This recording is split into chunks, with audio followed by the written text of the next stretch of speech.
Salut et bienvenue très chers investisseurs. On se retrouve aujourd'hui pour une vidéo. Ça m'a demandé du temps, je savais pas trop comment j'allais la faire, la tourner, la réaliser. On va parler des semi-conducteurs et de l'intelligence artificielle. C'est un sujet qui est très important parce qu'il est à la mode et donc on peut légitimement se demander, on peut se poser la question de savoir si c'est légitime d'investir maintenant ou si on n'est pas en train d'investir dans une bulle qui va bientôt se dégonfler. Alors pour ça, j'ai fait plein de recherches. J'ai dû commencer par chercher les actions qui étaient les plus connues pour pouvoir investir dessus. Je pensais faire des analyses et au final, je me suis rendu compte qu'il y avait quelque chose comme 280 actions qui touchaient aux semi-conducteurs, donc à l'intelligence artificielle indirectement. Puis dès que tu rajoutes à ça en fait toutes les boîtes qui sont mises à faire de l'intelligence artificielle, tu as bien sûr Microsoft, Google qui est soi-disant en retard, mais plein d'autres boîtes l'ont intégré. On peut parler de téléperformance, on peut parler de tout ce qui va être Accenture, les propositions de logiciels comptables, ou les logiciels tout court d'ailleurs. Voilà. Donc je me suis dit, plutôt que de faire une vidéo qui soit moyenne, qui soit pas assez complète, on allait partir d'un angle différent. On allait se poser la question de comment est-ce qu'on peut investir sur les semi-conducteurs, quelles sont les différentes façons. Ce sera à toi de choisir la tienne, la plus appropriée. On pourra sinon en discuter sur le serveur Discord que je te mets à disposition gratuitement. Tu as juste à cliquer dans le premier lien de la description. Tu vois, on a plusieurs serveurs pour l'instant. On essaie d'en créer au fur et à mesure pour pouvoir servir l'intérêt général. Pour ça, il suffit que tu cliques donc sur le premier lien, tu arrives sur cette page, tu rentres ton prénom, ton email et quand tu cliques sur rejoindre le groupe, tu recevras un mail avec un bouton accès au serveur Discord quoi. Tant que je suis sur cette page, tu as jusqu'à ce soir 23h59 pour profiter de 200 € offerts sur en fait la meilleure méthode possible pour investir un maximum sans effort. Tu as deux garanties qui sont en fait imbattables. Une où je te rembourse 3 fois la différence de ce que tu n'arrives pas à rentabiliser de la formation et une autre où tu peux tester gratuitement en regardant une leçon au choix. Donc ça ne t'engage pas. Dès que tu t'en regardes une et peu importe la raison, si tu considères que ça ne te convient pas, tu m'envoies un mail et je te rembourse la formation directement. Mais j'appuie bien sur le fait que c'est jusqu'à ce soir. Bref, c'est parti pour cette petite présentation sur les semi-conducteurs, Et en fait, c'est parti. Donc, ce que je te disais, c'est que je cherchais les principales actions pour investir dans l'intelligence artificielle. J'ai entendu parler de Tokyo Electronic, Applied Materials, ASML, Infineon Tech, KLA Corp. Là, tu vois, je pensais faire un peu d'intelligence artificielle, Capgemini, Accenture. Mais en fait, on partait trop loin. Broadcom, TSMC, Global Foundries, Prosus, Tencent, SMCI, Super Microcomputer, AMD. Et là, tu as les principales. Quoique, j'ai même pas mis Nvidia. Ça a été fait un peu à l'arrache. Donc, je me suis dit que j'allais plutôt faire des recherches. C'est pour ça que je t'ai trouvé toutes ces images. Les pays qui dominent le marché mondial des puces, il faut savoir qu'ils sont principalement asiatiques. Hong Kong, Taïwan, Chine, Singapour, Corée du Sud. Et là, on doit avoir quelque chose comme 80%. Ensuite, tu peux intégrer les États-Unis, Japon, Vietnam, Philippines, Malaisie. Bon, ça encore, c'est l'Asie. Donc, il te reste plus grand-chose pour les autres pays. Donc, si déjà investir sur la Chine et Taïwan, ça te pose un problème, tu sais que tu vas avoir un choix qui est bien plus limité. Ensuite, comment est-ce que ça marche les semi-conducteurs? Je vais me mettre ici. Alors, cette image date de 2022, le 4 décembre 2022. Le 4 décembre ou le 12 avril, je sais pas trop. Mais ce qu'il faut comprendre, c'est que tu as le marché mondial des semi-conducteurs avec le modèle intégré et un modèle fabless qui se divise apparemment en 50-50. Le modèle intégré, ça va être tout ce qu'ils vont faire, toutes les entreprises qui vont s'occuper de la conception et fabrication. Donc ils auront à la fois des ingénieurs pour concevoir les puces et à la fois des usines et des sites de production pour les graver et créer ces semi-conducteurs.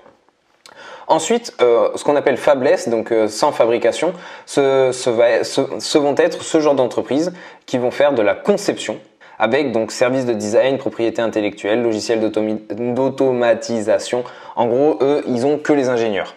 Et ils sous-traitent aux fabricants qui vont du coup faire les matériaux, les équipements et c'est eux qui vont créer la puce. Ce qu'il faut savoir, c'est que le marché était, à l'époque en tout cas, divisé en deux parts. Le marché mature, avec les automobiles, les lignes de production numérisées, l'électroménager, les objets connectés, en gros ce qu'on utilise au quotidien. Et le marché haut de gamme, smartphone, tablette, ordinateur, 5G, armes sophistiquées, ce qu'on utilise aussi plus ou moins au quotidien. Bref, c'est divisé comme ça et on voit que Taïwan représente déjà 50% de ce marché-là. Ce qui est intéressant, c'est de voir que la conception est plutôt américaine et la fabrication est du coup plutôt asiatique. Et dans les matériaux et équipements, on a l'Europe qui apparaît. Avec, je suppose, ASML et peut-être ST Microelectronics, mais qui est une petite société. Ça, c'est la première chose. Ensuite, deuxième chose, les leaders du marché des semi-conducteurs, parmi les principaux vendeurs, c'est très important, ce ne sont pas les foundries.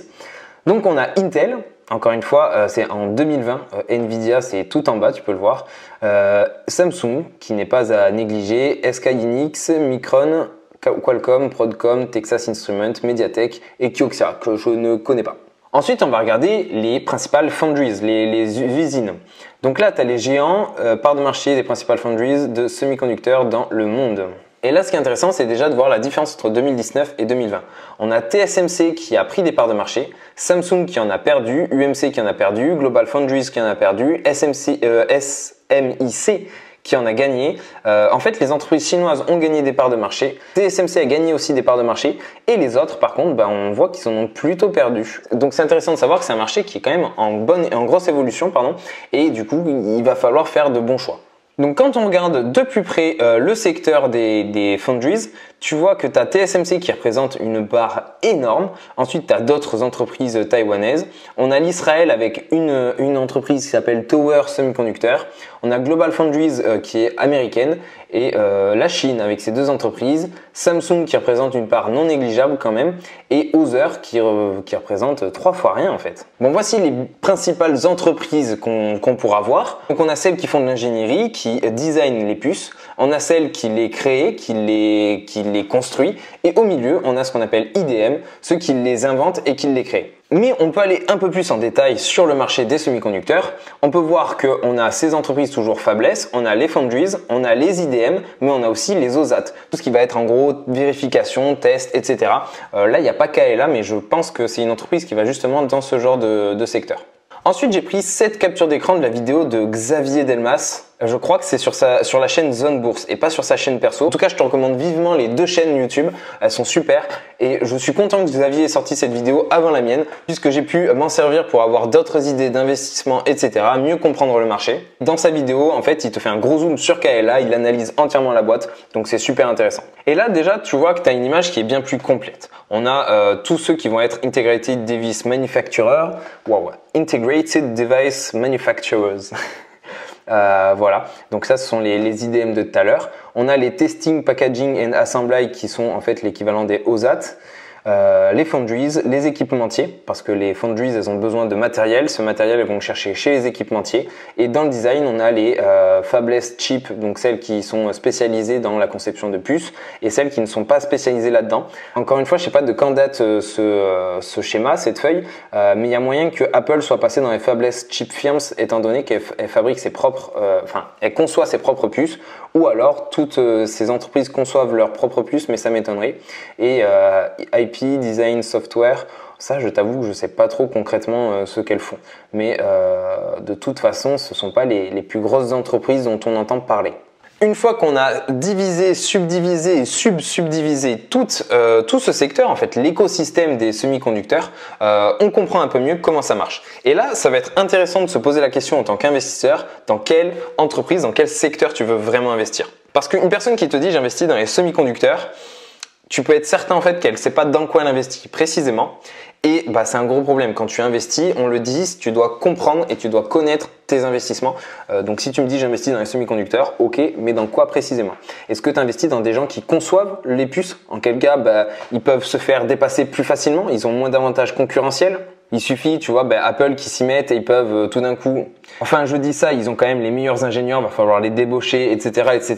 Mais on ne sait jamais, peut-être qu'un gamin de 17 ans va créer une toute nouvelle révolution, qu'il va y avoir plein de gens qui vont vouloir le recruter, qui va créer sa propre boîte et qui va tout défoncer. C'est possible. Ou alors peut-être que tu vas investir dans des concepteurs pour leurs produits qui vont avoir de meilleures synergies, comme Apple qui a pu faire un bond énorme en avant comparé à sa dépendance avec Intel. IP Design Software, ça je sais pas trop, mais au final ils se détachent des autres. Et donc pour moi ils sont indépendants. On a les les entreprises autonomes comme Samsung qui créent aussi pour les autres mais qui créent pour elles-mêmes. On pourrait même y mettre non, Apple, il fabrique pas pour eux. On a Intel, Micron, Infineon qui est une entreprise allemande. Donc, si peut-être tu veux la mettre en PEA, tu peux vouloir investir dans les foundries. Donc, celles qui vont créer les puces. Elles reçoivent des commandes de ces grosses boîtes là qui ont de gros budgets, qui sont super bien valorisés. Ça leur permet d'avoir une demande constante, même s'ils vont être déjà plus soumis aux fluctuations du marché. Et ils vont avoir des coûts fixes plus importants puisque ça va être vraiment de l'industriel, contrairement à là où on est dans le secteur tertiaire, quoi. On a les équipementiers, ça peut être aussi encore plus intéressant. On dit souvent que dans la ruée vers l'or, ceux qui sont le plus enrichis, ce sont les vendeurs de pioches. Et ben là, en gros, c'est typiquement ça. On a SML qui vend les machines pour concevoir les puces. On a Kaela, d'après ce que j'ai compris avec la vidéo de Xavier, qui sert plutôt à vérifier le travail et faire du contrôle qualité. Tokyo Electron, Lam Research, Applied Materials, je connais pas plus que ça, mais je sais que ce sont quand même de grosses entreprises du secteur. J'en avais déjà entendu parler. Et là, je t'avoue que pour moi, c'est déjà un peu plus flou. D'après ce que j'ai compris, voilà, là, c'est surtout de l'assemblage. Donc, en gros, ils prennent les semi-conducteurs et puis ils les intègrent au device, à l'appareil global une fois qu'il est construit. Mais ça doit être plus précis que ça, il doit y avoir d'autres nuances parce que là c'est quand même précisé semi-conducteur, donc c'est pas juste de l'assemblage. Tu vois, il y a du testing, packaging. Alors pourquoi Kaela n'est pas dans testing, c'est un peu flou. Mais il nous reste une dernière étape pour mieux comprendre les semi-conducteurs avant d'investir dessus. En réalité, on pourrait déjà s'arrêter là, mais je trouve ça super intéressant quand on investit de mieux comprendre le secteur. Pourquoi est-ce que les semi-conducteurs sont si importants que ça? Pourquoi est-ce qu'on en a réellement besoin? Parce que si c'est une demande pour certains objets, on peut se dire qu'une fois que tout le monde sera équipé, on s'arrêtera là. Un semi-conducteur, donc tu as le silicium, en gros ça fait partie du tableau des éléments, c'est des propriétés électroniques. C'est un matériau qui n'est pas tout à fait conducteur et ni tout à fait isolant. Et ça, c'est super intéressant d'après ce que j'ai compris pour la création de diodes. Donc, tu vois, les petites LED que tu utilises en chimie, les transistors, chaque élément électronique qui existe dans chaque appareil, dans une lampe, dans vraiment tout. Même dans les feux rouges, si tu vois ce que je veux dire. Et donc, en gros, ce matériau, il va avoir, on va dire, des électrons dans un état plus ou moins stable. Et avec une certaine quantité d'électricité, on va pouvoir les faire passer à un état moins stable, plus excité et créer ce côté isolant. Ou au contraire, ce côté conduction. Et donc, ce semi-conducteur isolant peut devenir conducteur très facilement en excitant les électrons qui sont autour de l'atome. Et on peut faire ça en chauffant le matériel, en l'éclairant, en fait, en lui envoyant de l'énergie. Et c'est par exemple l'effet photoélectrique. Ensuite, on peut voir ici, un semi-conducteur possède une petite bande interdite, donc cette chose-là, que les électrons peuvent franchir si on leur donne l'énergie nécessaire. Plus cette bande est faible, plus l'énergie nécessaire est petite. Ceci est intéressant pour la consommation électrique de nos appareils, mais aussi d'un point de vue plus technique. Et c'est là où on se rend compte en fait de toute l'importance du côté ingénierie, comme Apple l'a pu le faire avec ses puces M1, M2, M3, M3 Pro, etc. C'est que en fait, plus tu vas être bon dans tes semi-conducteurs, dans l'optimisation, dans la réduction de cette bande, moins tu vas consommer d'électricité pour faire des jeux sans cesse de ouvert, allumé, éteint. Et du coup, plus tu vas pouvoir avoir une réelle décorrélation entre la puissance demandée et l'électricité consommée. Et pour finir, je l'ai trouvé intéressant aussi de soulever qu'il n'y avait pas que le silicium comme semi-conducteur, il y en avait d'autres. Mais en fait, le silicium était massivement utilisé parce qu'il était très abondant. Il représente 25% de la croûte terrestre et il est simple à extraire et à utiliser. Donc pour moi, c'est pas si intéressant que ça que d'investir dans des entreprises qui vont miner le silicium. Normalement, arrivé à ce niveau-là de la vidéo, tu peux déjà avoir tes propres propensions, savoir dans quelle entreprise tu voudrais investir plus ou moins. Si tu crois plus aux concepteurs, plus aux fabricants, plus aux équipementiers des fabricants ou à des gens qui sont plus ou moins, qui sont plus ou moins indépendants. Sauf que des gens indépendants, moi ça m'intéresse pas tellement. Mais là, moi j'ai un gros blocage, c'est que c'est un écosystème complet dans lequel il peut y avoir des gagnants un peu partout. Et pour moi, ce sont vraiment des marchés différents. Et ça voudrait dire qu'il faut connaître le marché vraiment précisément, savoir pourquoi Nvidia a un avantage concurrentiel comparé à AMD, comparé à Qualcomm, pourquoi pourquoi Microsoft aurait un avantage concurrentiel pour jouer sur l'IA comparé à Apple, comparé à Google, pourquoi est-ce que ceux-ci on n'en parle pas trop alors qu'ils conçoivent et ils créent leurs propres puces, pourquoi est-ce qu'on n'irait pas dans les équipementiers, mais quand on voit qu'en fait là grâce à la vidéo Xavier encore une fois, Kaela en fait c'est une niche spéciale, KSML ça doit être en une une autre niche, que TEL doit être une autre niche et qu'en fait chacun a ses propres avantages concurrentiels, moi ça me fait exploser la tête, donc je décide de passer par des ETF. Pour ce qui est d'investir sur des ETF, on va aller sur Just ETF, on va arriver sur ce site et on voit qu'il existe 5 ETF qui jouent sur le rôle des semi-conducteurs. Alors je les ai tous ouverts dans un onglet chacun, je vais les rafraîchir parce que ils se sont éteints. Et la première chose que je vais faire avant d'aller plus loin sur ces ETF, c'est de regarder l'indice qu'ils suivent. Donc là on peut voir que c'est le MVIS US Listed Semiconductor 10% Capped ESG. Ici, on a le MSCI ACWI IMI Semiconductor et Semiconductor Equipment ESG Screened Select Capped. Parce que Capped, là, je me ferai défoncer par ma prof d'anglais. On a ici le MSCI ACWI Semiconductor et Semiconductor Equipment ESG Filtered, donc différent de l'autre encore.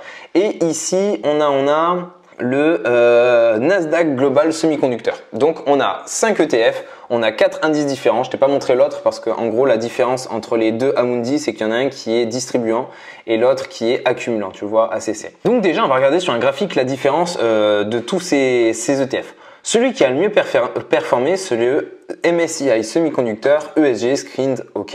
Celui qui a le moins bien performé, c'est le MSCI Global Semiconductor.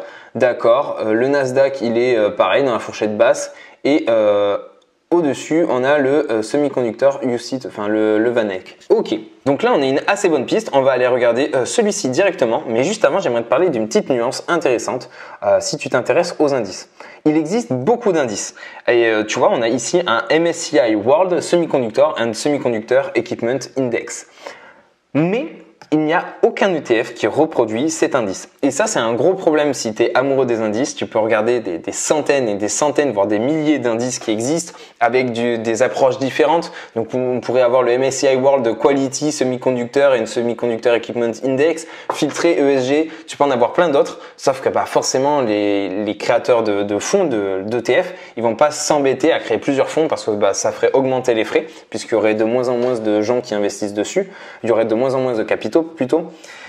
Et donc, ce magnifique ETF qui existe, ce magnifique indice qui existe depuis janvier 2009, n'a pas d'ETF. Donc, ça sert à rien de le regarder, de continuer à le regarder. Tu perds ton temps. Et il faut que tu le saches. Regarde plutôt sur Just ETF les ETF qui existent et qui répliquent une thématique qui t'intéresse, plutôt que de commencer à regarder les indices puisque tu trouveras pas chaussure à ton pied. On commence avec le MVIS, tu vois, le premier qu'on a vu. Alors on arrive sur un site particulier, il faut toujours chercher les sites de créateurs et là on voit que c'est pas leur métier. On peut voir qu'on a 13% de Nvidia, 10% de Broadcom, 10% de ASML, de Taiwan, Advanced Micro Devices et ensuite on a du Intel, Qualcomm, Applied Materials, Texas, Lam Research. Ok, donc on va se poser la question de comment est-ce qu'ils créent leur indice. Eux, leur indice, ils partent du principe, tu vois, c'est 10% Capped ESG Index. Donc, ils vont filtrer avec les ESG et ils vont bloquer à 10% en fait de représentation dans l'indice. Donc là, forcément, on dépasse un peu parce que Nvidia a beaucoup augmenté. Et ce qui va faire qu'on est plus ou moins au-dessus ou en dessous, ça va être combien de fois cet indice est réactualisé. Donc par exemple, le 1er janvier, ils achètent 10% max de chaque entreprise et ensuite, ils laissent pendant un an. Ou alors, ils peuvent revendre, si ça a augmenté, ils peuvent revendre tous les mois, toutes les 2 semaines. Ça va dépendre.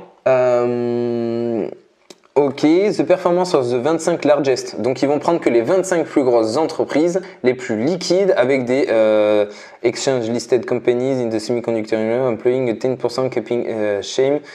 Only includes companies that generate at least 50% of their revenus. Voilà. Donc on a des entreprises qui génèrent au moins 50% de leurs revenus des semi-conducteurs ou des équipementiers de semi-conducteurs. Ok, qu'est-ce qu'ils appellent semi-conducteurs? Est-ce que du coup les entreprises comme Nvidia font partie des semi-conducteurs? Là on peut voir que oui, mais je trouve que ça manque de précision.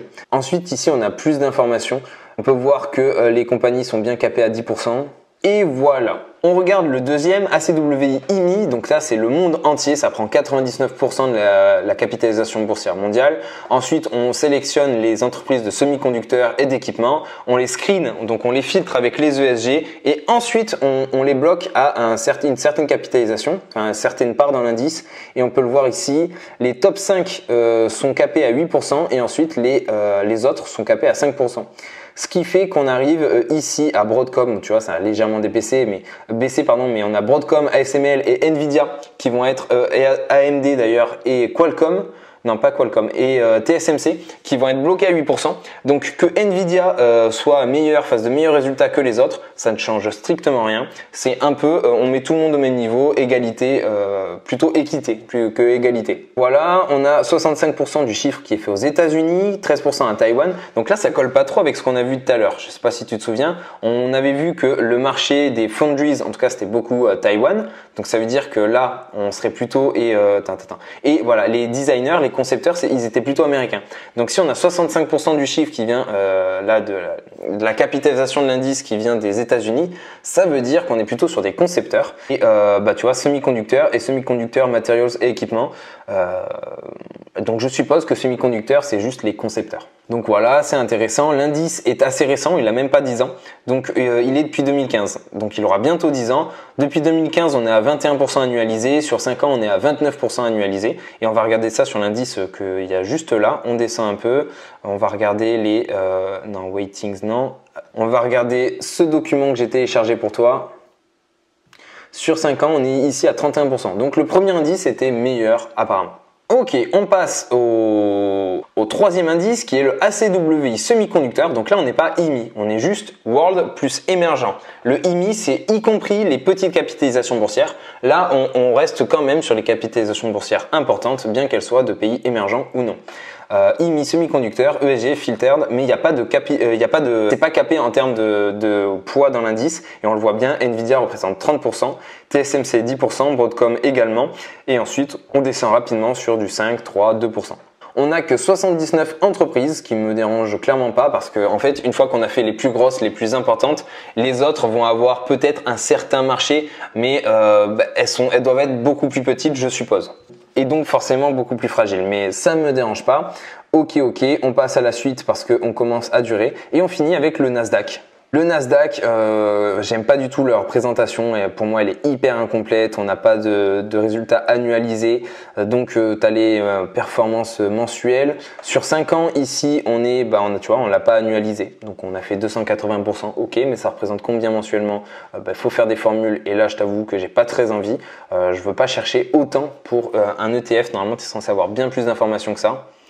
En plus les informations sont du 29 décembre 2023. Bon, il y a sûrement des choses qui ont changé. On a Nvidia qui est bloqué à 8% et si on regarde, est-ce qu'on sait si c'est capé? Non, on ne sait pas si c'est un ETF qui est capé, mais on dirait 8%, 8%, 8%, 8%, 8%. Et ensuite 4, 4, 4. Donc ça ressemble bien aux 5 premières qui sont capées à 8. 1, 2, 3, 4, 5, c'est ça. Et les autres qui sont capées à 5. Bon, on a enfin vu tout ça. Maintenant, tu peux faire ton propre choix. Est-ce que tu veux investir sur des ETF capés?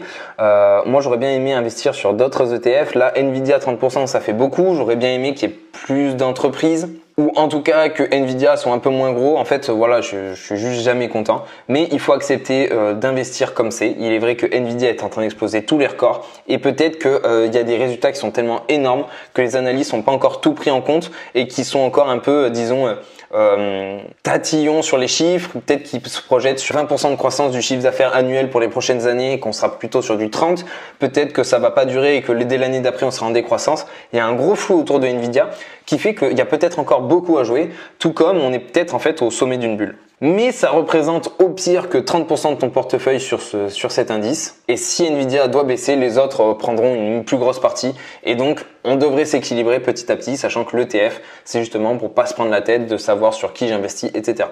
Donc maintenant que ça c'est fait, je vais sur Trade Republic pour programmer un plan d'investissement en fait pour les prochaines fois. Je choisis bien le Amundi ESG ACC. Alors j'ai déjà vérifié si c'était le bon, il n'y a pas de souci. On va sur composition parce que je trouve que sur Trade Republic, tu as un gros avantage, c'est que tu as la composition entière de ton indice.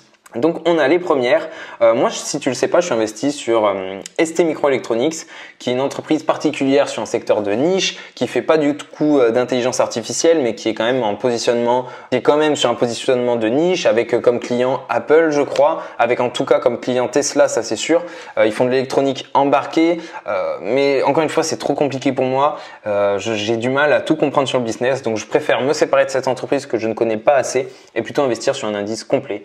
Et on peut voir que STM représente que 0,6% de l'indice, ce qui est vraiment très très peu, mais qui est peut-être pas plus mal puisqu'au final, si j'avais investi sur cet indice plus tôt, j'aurais eu la hausse de Nvidia et de ASML aussi, parce que STM n'a pas fait une croissance énorme. Ça a fait une très bonne croissance comparée aux autres entreprises, comme par exemple celle du CAC 40. Mais en fait, quand tu la compares aux autres semi-conducteurs, STM, voilà, il y a mieux, même si ça a de très bonnes marges. Donc voilà, qu'est-ce que je vais regarder d'autre? Je regarde aussi d'où viennent les entreprises. On voit qu'on a beaucoup de Taïwan, enfin États-Unis et Taïwan. Pays-Bas, Allemagne, Taïwan, ok. Et là, la question que je me pose, c'est où est-ce qu'est la Chine? La Chine, qui était quand même assez présente, on peut voir qu'elle arrive que ici, on est exposé à 0,08%. C'est très important parce qu'on a des risques spécifiques en investissant sur la Chine. On a les risques géopolitiques. En plus, pour les semi-conducteurs, on est dans cette guerre en ce moment où chacun veut se sortir de sa dépendance aux autres, que ce soit la dépendance à Taïwan, la dépendance aux États-Unis, la dépendance à l'Europe. Donc, on va arriver dans un monde assez bizarre où chaque entreprise va devoir se subdiviser, avoir des filiales, etc. Et je préfère largement pas me prendre la tête en fait en investissant sur un ETF. Là, en plus, le risque avec les entreprises chinoises, c'est que d'après ce que j'ai compris, on investit sur des entreprises offshore qui, elles, ont droit à un bénéfice sur les entreprises chinoises parce que, en gros, ils n'ont pas le droit d'avoir d'investisseurs étrangers au capital ou en tout cas pas de droit de vote. Et pour ce qui est de Taïwan, c'est plus ou moins pareil. C'est plus ouvert d'après ce que j'ai compris. Toujours, c'est hyper compliqué, hyper tatillon comme sujet. Mais le plus gros risque, en fait, c'est qu'il y ait une sorte de bataille avec la Chine. Mais la Chine n'a aucun intérêt à annexer Taïwan de force puisque en fait ils sont encore trop dépendants aux semi-conducteurs et que Taïwan produit. Donc voilà, beaucoup trop compliqué, je veux pas me prendre la tête avec ça. Donc si tu es du même avis que moi, on va créer un plan d'investissement programmé. Moi j'aime bien investir chaque semaine, ça me fait plaisir, j'ai l'impression de pas louper les hausses, exécuter le 2 du mois ou les jours suivants. Oui, là tu vois on est en fin du mois donc je préfère investir le 2 plutôt que ça commence le 16. Donc début du mois, ok, j'investis 50, hop, ok, suivant, créer le plan d'investissement programmé. Tu vois, créer, hop. Et puis là, en termes de frais, je suis à 0 €. Tu aurais pu investir 1 € par semaine, 1 € par mois, 1 € par trimestre. Tu payes 0 frais. Et si tu veux toi aussi créer un plan d'investissement programmé à partir de 1 € pour 0 frais, tu as un lien dans la description pour pouvoir t'inscrire sur Trade Republic et gagner une action au hasard. Alors moi j'ai beaucoup reçu de Alphabet, j'ai reçu un Apple, et sinon tu vois c'est Disney, Tesla, Netflix, Nike, Amazon, donc qui sont en fait des entreprises assez sympathiques. Je te rappelle aussi que tu as la promo qui court jusqu'à ce soir, tu as le serveur Discord. En fait, sur cette vidéo, tu as beaucoup de valeur, c'est génial, profites-en. Ça m'a demandé beaucoup de temps, en fait, ça fait déjà plus d'une semaine que je suis dessus parce que je maîtrisais pas du tout le sujet. N'hésite pas à me mettre un énorme pouce bleu pour soutenir mon travail. Tu peux bien évidemment commenter, dire ce que tu aurais aimé rajouter, parce que je sais que c'est pas complet, mais en tout cas marquer les choses qui auraient été nécessaires pour toi dans cette vidéo. Je ferai peut-être un deuxième épisode, j'essaierai de peut-être créer autre chose, de réfléchir à tout ça. En tout cas, si tu ne me suis pas encore, je m'appelle Clément, j'ai 21 ans, je suis juste un petit investisseur, mais j'ai pour projet plus tard de créer un fonds d'investissement, que ce soit en private equity, en bourse, etc. Donc je me forme à fond en comptabilité, en marketing, en business, etc. pour mieux comprendre les enjeux des entreprises. Bon allez, je fais pas plus long, c'est déjà la vidéo la plus longue de ma chaîne. Peut-être qu'il y aura d'autres épisodes comme ça. Et puis nous, on se dit à une prochaine fois et j'espère à demain pour une super vidéo. En attendant, tu as celle-ci à regarder et d'ici là, investis bien.